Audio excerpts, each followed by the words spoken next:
ਦੁਨੀਆ ਉਡੀਕਦੀ ਪਈ ਇਸ ਜਹਾਨ ਅੰਦਰ ਇੱਕ ਦਿਨ ਪਰਲੋ ਨੇ ਆਵਣਾ ਏ। ਉਸ ਦਿਨ ਸਾਰੀ ਸ੍ਰਿਸ਼ਟੀ ਨੇ ਤਬਾਹ ਹੋਣਾ, ਕਿਸੇ ਇੱਕ ਵੀ ਬਚ ਨਾ ਪਾਵਣਾ ਏ।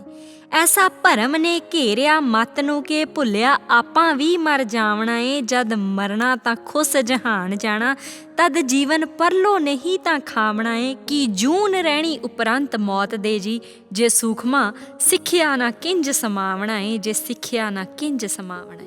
ਚੈਨਲ ਤੂੰ ਸੱਤ ਅਖੰਡ ਜੋਤ ਵੇਖ ਰਹੇ ਸਾਰੇ ਹੀ ਸਰੋਤਿਆਂ ਨੂੰ ਮੇਰੇ ਵੱਲੋਂ ਪਿਆਰ ਭਰੀ ਸਤਿ ਸ੍ਰੀ ਅਕਾਲ।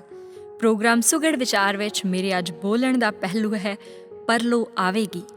ਸਮਝਿਆ ਜਾਂਦਾ ਹੈ ਕਿ ਜਿਸ ਦਿਨ ਪਰਲੋ ਆਵੇਗੀ ਉਹ ਦਿਨ ਕਿਆਮਤ ਦਾ ਹੋਵੇਗਾ। ਸਾਰੀ ਸ੍ਰਿਸ਼ਟੀ ਤਬਾਹੀ ਦਾ ਮੂੰਹ ਵੇਖੇਗੀ। ਭਿਅੰਕਰ ਕਹਿਰ ਦੇ ਪ੍ਰਕੋਪ ਥੱਲੇ ਆਣ ਕੇ ਉਹ ਵਿਨਾਸ਼ ਹੋਵੇਗਾ ਕਿ ਇਹ ਆਪਣੀ ਹੋਂਦ ਤੱਕ ਖੋ ਬੈਠੇਗੀ, ਜਿਸ ਦੇ ਤਹਿਤ ਕੁੱਲ ਮਾਨਸ ਜਾਤ, ਕੁੱਲ ਪਸ਼ੂ ਪੰਛੀ, ਕੁੱਲ ਬਨਸਪਤੀ, ਸਾਰੀ ਕੁਦਰਤ, ਸਾਰਾ ਬ੍ਰਹਿਮੰਡ ਹੀ ਆਪਣੇ ਵਜੂਦ ਨੂੰ ਖਾਕ ਹੁੰਦਾ ਤੱਕੇਗਾ। ਖਾਤਮੇ ਦੇ ਇਸ ਵਿਨਾਸ਼ਕਾਰੀ ਰੂਪ ਮਗਰੋਂ ਸਦਾ ਵਾਸਤੇ ਮੌਨ ਅਤੇ ਸੁੰਨ ਛਾ ਜਾਏਗੀ। ਐਸੀ ਪਰਲੋ ਨੂੰ ਦਰਸਾਉਂਦਿਆਂ ਐਂਟਰਟੇਨਮੈਂਟ ਇੰਡਸਟਰੀ ਨੇ ਵੀ ਮਾਰਕੀਟ ਵਿੱਚ ਕਈ ਸਾਰੇ ਪ੍ਰੋਜੈਕਟਸ ਲਾਂਚ ਕੀਤੇ ਹਨ, ਜਿਨ੍ਹਾਂ ਤੋਂ ਸਾਨੂੰ ਉਸ ਕਿਆਮਤ ਦਾ ਅੰਦਾਜ਼ਾ ਲੱਗਦਾ ਹੈ ਜੋ ਅਕਸਰ ਹੀ ਚਰਚਾ ਵਿੱਚ ਰਹੀ ਹੈ ਕਿ ਪਰਲੋ ਆਵੇਗੀ। ਜੇ ਸੋਚਿਆ ਜਾਵੇ ਤਾਂ ਇਸ ਸਵਾਲ ਦਾ ਜਵਾਬ ਕੀ ਹੈ ਕਿ ਕਦੋਂ ਆਵੇਗੀ? ਅੱਜ ਆਧੁਨਿਕਤਾ ਦੀ ਦੌੜ ਵਿੱਚ ਰੁੱਝਿਆਂ ਲਈ ਪਰਲੋ ਇੱਕ ਬੇਬੁਨਿਆਦੀ ਕਾਲਪਨਿਕ ਵਿਚਾਰ ਹੈ, ਜਿਸ ਦੀ ਹੋਂਦ ਨੂੰ ਨਕਾਰਦੇ ਹੋਏ ਦੁਨੀਆ ਆਪਣੇ ਰੰਗਾਂ ਵਿੱਚ ਮਸਤ ਹੈ। ਪਰ ਵਿਗਿਆਨੀਆਂ ਦਾ ਮਹਿਜ਼ ਇੱਕ ਬਿਆਨ ਕਿ ਪਰਲੋ ਆਉਣ ਵਾਲੀ ਹੈ ਸਾਡੇ ਅੰਦਰ ਉਹ ਡਰ ਪੈਦਾ ਕਰ ਦਿੰਦਾ ਹੈ ਕਿ ਸਰੀਰ ਦਾ ਇੱਕ ਇੱਕ ਸੈੱਲ ਸਹਿਮ ਜਾਂਦਾ ਹੈ, ਕਿਉਂਕਿ ਪਰਲੋ ਉਹ ਬਿਪਤਾ ਹੈ ਜਿਸ ਵਿੱਚ ਬਚਣ ਦੇ ਚਾਂਸਸ 0 ਤੇ ਤਬਾਹੀ ਦੇ ਚਾਂਸਸ 100% ਹਨ। ਤੇ ਪਰਲੋ ਦੇ ਖੌਫ ਨੂੰ ਸਦਾ ਆਪਣੇ ਸੀਨੇ ਵਿੱਚ ਦਬਾਈ ਅਸੀਂ ਜੀਵ ਸੰਸਾਰ ਵਿੱਚ ਆਪਣੇ ਜੀਵਨ ਦੀ ਦੌੜ ਦੌੜਦੇ ਰਹਿੰਦੇ ਹਾਂ, ਤੇ ਇੱਕ ਛੋਟੀ ਜਿਹੀ ਅਫਵਾਹ ਕਿ ਪਰਲੋ ਆਉਣ ਲੱਗੀ ਹੈ ਉਸ ਦਫਨ ਖੌਫ ਨੂੰ ਉਜਾਗਰ ਕਰ ਦਿੰਦੀ ਹੈ।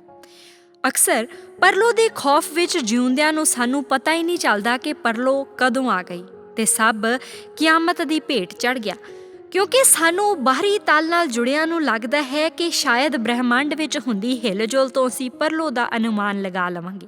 ਪਰ ਜਿਸ ਪਰਲੋ ਦਾ ਅਨੁਮਾਨ ਅਸੀਂ ਜੀਵ ਬਾਹਰੀ ਬ੍ਰਹਿਮੰਡ ਵਿੱਚ ਆਉਂਦੀਆਂ ਤਬਦੀਲੀਆਂ ਤੋਂ ਲਗਾਉਣ ਦੀ ਕੋਸ਼ਿਸ਼ ਕਰਦੇ ਹਾਂ, ਉਹ ਪਰਲੋ ਸਾਡੇ ਭੀਤਰ ਹੀ ਆ ਜਾਂਦੀ ਹੈ।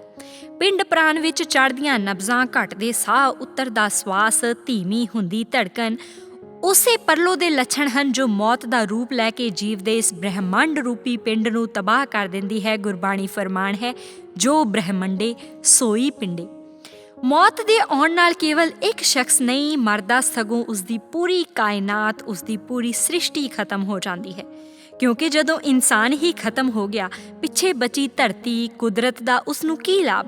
ਪੰਜਾਬੀ ਦਾ ਇੱਕ ਬੜਾ ਹੀ ਪ੍ਰਸਿੱਧ ਅਖਾਣ ਹੈ, ਆਪ ਮੋਏ ਜਗ ਪਰਲੋ। ਕਿਉਂਕਿ ਹਰ ਜੀਵ ਦੀ ਆਪਣੀ ਇੱਕ ਸ੍ਰਿਸ਼ਟੀ ਹੁੰਦੀ ਹੈ ਜੋ ਉਸ ਲਈ ਬੇਹੱਦ ਮਾਇਨੇ ਰੱਖਦੀ ਹੈ, ਜਿਸ ਲਈ ਸਾਰਾ ਜੀਵਨ ਉਹ ਦੌੜ ਭੱਜ ਕਰ ਲੱਕ ਤੋੜ ਮਿਹਨਤ ਕਰਦਾ ਹੈ, ਸਿਰਫ ਇਸ ਲਈ ਕਿ ਉਸਦੀ ਸ੍ਰਿਸ਼ਟੀ ਪ੍ਰਫੁੱਲਿਤ ਹੋ ਸਕੇ। ਪਰ ਗੁਰੂ ਗੁਰਬਾਣੀ ਦਾ ਫਰਮਾਨ ਹੈ, ਇਹ ਜਗ ਧੂਏ ਕਾ ਪਹਾੜ। ਕਿਉਂਕਿ ਜਿਸ ਸ੍ਰਿਸ਼ਟੀ ਲਈ ਜੀਵ ਜੀਵਨ ਲਗਾ ਦਿੰਦਾ ਹੈ, ਉਹ ਸ੍ਰਿਸ਼ਟੀ ਤਾਂ ਜੀਵ ਦੇ ਨਾਲ ਹੀ ਖਤਮ ਹੋ ਜਾਂਦੀ ਹੈ। ਮਹਾ ਵਿਨਾਸ਼ ਕਰਦੀ ਮੌਤ ਨਾਮਕ ਪਰਲੋ ਜੀਵ ਦੀ ਸ੍ਰਿਸ਼ਟੀ ਦਾ ਵੀ ਵਿਨਾਸ਼ ਕਰ ਦਿੰਦੀ ਹੈ।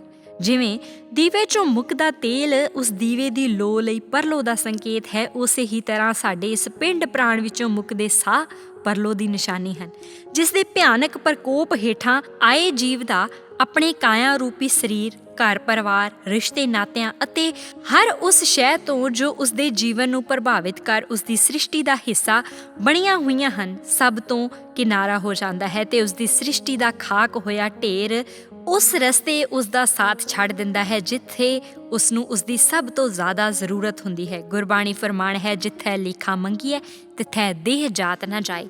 ਸਾਹਾਂ ਦੇ ਮੁੱਕਣ ਨਾਲ ਆਈ ਪਰਲੋ ਮਗਰੋਂ ਜੀਵ ਆਤਮਾ ਦੀ ਕਾਇਆ ਦੇਹੀ ਅਤੇ ਉਹ ਦੇਹੀ ਨਾਲ ਜੁੜੀ ਉਸਦੀ ਸ੍ਰਿਸ਼ਟੀ ਦੋਵੇਂ ਖਾਕ ਹੋ ਜਾਂਦੀਆਂ ਹਨ। ਤੇ ਇਸ ਗੱਲ ਤੋਂ ਵੀ ਮੁਨਕਰ ਨਹੀਂ ਹੋਇਆ ਜਾ ਸਕਦਾ ਕਿ ਇਸ ਪਰਲੋ ਵੱਲ ਅਸੀਂ ਹਰ ਘਟਦੇ ਸਾਹ ਨਾਲ ਵੱਧਦੇ ਤੁਰੇ ਜਾ ਰਹੇ ਹਾਂ ਤੇ ਇਸ ਪਿੰਡ ਪ੍ਰਾਣ ਵਿੱਚ ਵਸਦੇ ਬ੍ਰਹਿਮੰਡ ਤੇ ਆਈ ਪਰਲੋ ਨਾਲ ਹੋਏ ਵਿਨਾਸ਼ ਮਗਰੋਂ ਉਹ ਬੇਹੱਦ ਪਿਆਰੀ ਸ੍ਰਿਸ਼ਟੀ ਵੀ ਜੀਵ ਦਾ ਸਾਥ ਛੱਡ ਜਾਂਦੀ ਹੈ, ਜਿਸ ਲਈ ਜੀਵ ਆਪਣਾ ਸਾਰਾ ਜੀਵਨ ਲਗਾ ਦਿੰਦਾ ਹੈ। ਇਸ ਲਈ ਗੁਰੂ ਗੁਰਬਾਣੀ ਫਰਮਾਨ ਕਰਦੀ ਹੈ, ਸਗਲ ਉਪਾਵ ਨਾ ਚਾਲਹਿ ਸੰਗ, ਭਵਜਲ ਤਰੀਏ ਪ੍ਰਭ ਕੈ ਰੰਗ। ਕੇਵਲ ਤੇ ਕੇਵਲ ਮੂਲ ਮਾਲਕ ਸਤਿ ਸ੍ਰੀ ਅਕਾਲ ਪੁਰਖ ਪਿਤਾ ਜੀ ਦਾ ਨਾਮ ਹੀ ਸਹਾਈ ਹੁੰਦਾ ਹੈ। ਇਸ ਲਈ ਉਹ ਪਰਲੋ ਜਿਸ ਬਾਰੇ ਵਿਗਿਆਨੀ ਜ਼ਿਕਰ ਕਰਦੇ ਹਨ, ਉਸ ਪਰਲੋ ਤੋਂ ਆਪਣਾ ਡਰ ਲਾ ਕੇ ਜ਼ਰਾ ਇਸ ਪਰਲੋ ਵੱਲ ਗੌਰ ਕਰੀਏ, ਕਿਉਂਕਿ ਉਹ ਪਰਲੋ ਤਾਂ ਜਦ ਆਏਗੀ ਤਦ ਆਏਗੀ, ਪਰ ਇਹ ਪਰਲੋ ਤਾਂ ਸਭ ਤੇ ਆਉਣੀ ਹੀ ਆਉਣੀ ਹੈ।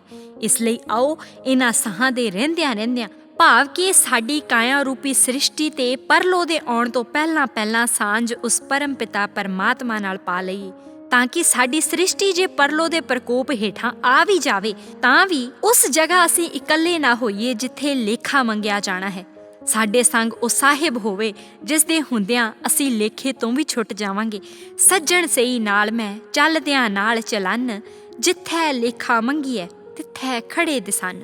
ਸਤਿ ਸ੍ਰੀ ਅਕਾਲ। ਵਾਹਿਗੁਰੂ ਜੀ ਕਾ ਖਾਲਸਾ, ਵਾਹਿਗੁਰੂ ਜੀ ਕੀ ਫਤਿਹ।